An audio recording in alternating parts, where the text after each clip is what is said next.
बच्चों, let's read the question. The question says incorrect about eukaryotic flagella is A, made up of tubulin protein, B, 9+2 array, C, 9 peripheral doublets, microtubules interconnected by linkers, D, peripheral doublets are enclosed in central sheath. Question में हमें बोला है कि given options में से eukaryotic flagella के लिए क्या इनकरेक्ट स्टेटमेंट दिया है यहाँ पर.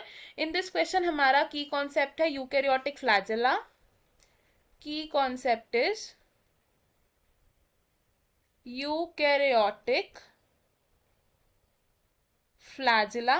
तो फ्लैजिला होता है एक लॉन्ग थ्रेड लाइक स्ट्रक्चर जो लोकोमोशन में हेल्प करता है ऑर्गेनिज्म के. अब जो यूकैरियोटिक फ्लैजिला होता है इसका कोर कहलाता है एक्सोनीम और यूकैरियोटिक फ्लैजिला की कवरिंग होती है by a plasma membrane. Plasma membrane covers it. अब जो एक्सोनीम है यानी कि जो कोर है यूकैरियोटिक फ्लैजिला में ये बना होता है by micro tubules which are composed of tubulin protein. Microtubules की अरेंजमेंट कैसे होती है? तो देयर आर 9 डबलेट पेयर्स और ये 9 डबलेट पेयर्स अरेंज्ड होते हैं इन सर्कुलर मैनर और सेंटर पोजीशन पर प्रेजेंट होते हैं 1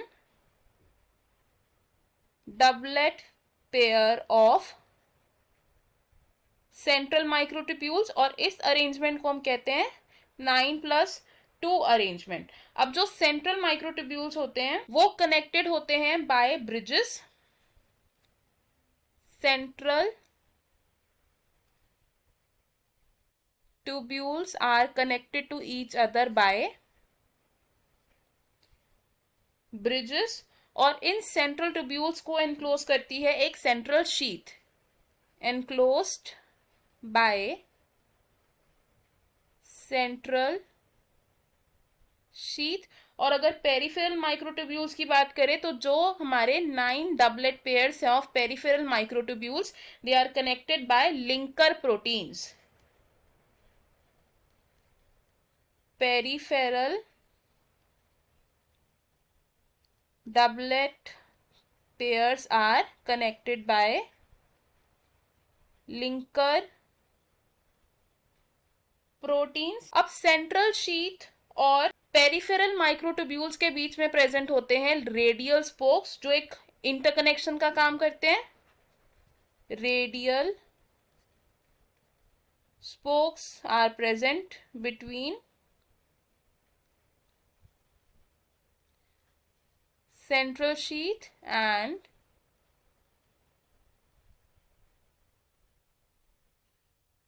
peripheral tubules. अब अगर हमारे पास जो ऑप्शन है हम वो ऑप्शंस देखें तो ऑप्शन ए में हमारी जो स्टेटमेंट है वो करेक्ट है. तो ये ऑप्शन हमारा रॉन्ग होगा because eukaryotic flagella tubulin protein से बने होते हैं. ऑप्शन बी की स्टेटमेंट भी हमारी करेक्ट है तो ये ऑप्शन भी रॉन्ग होगा बिकॉज 9+2 अरेंजमेंट होता है यूकैरियोटिक फ्लैजिला में. ऑप्शन सी हमारा रॉन्ग होगा बिकॉज ये स्टेटमेंट भी करेक्ट है बिकॉज 9 पेरिफेरल डबलेट प्रेजेंट होते हैं जो आपस में लिंकर से कनेक्ट होते हैं. एंड ऑप्शन डी में हमारी जो स्टेटमेंट है वो एक इनकरेक्ट स्टेटमेंट है इसलिए ये हमारा करेक्ट ऑप्शन होगा बिकॉज जो पेरिफेरल डबलेट्स होते हैं उन्हें सेंट्रल शीथ एनक्लोज नहीं करती.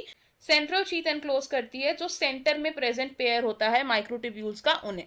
सो इन दिस क्वेश्चन हमारा जो करेक्ट आंसर है it is option D. I hope you understood it. All the best. Thank you.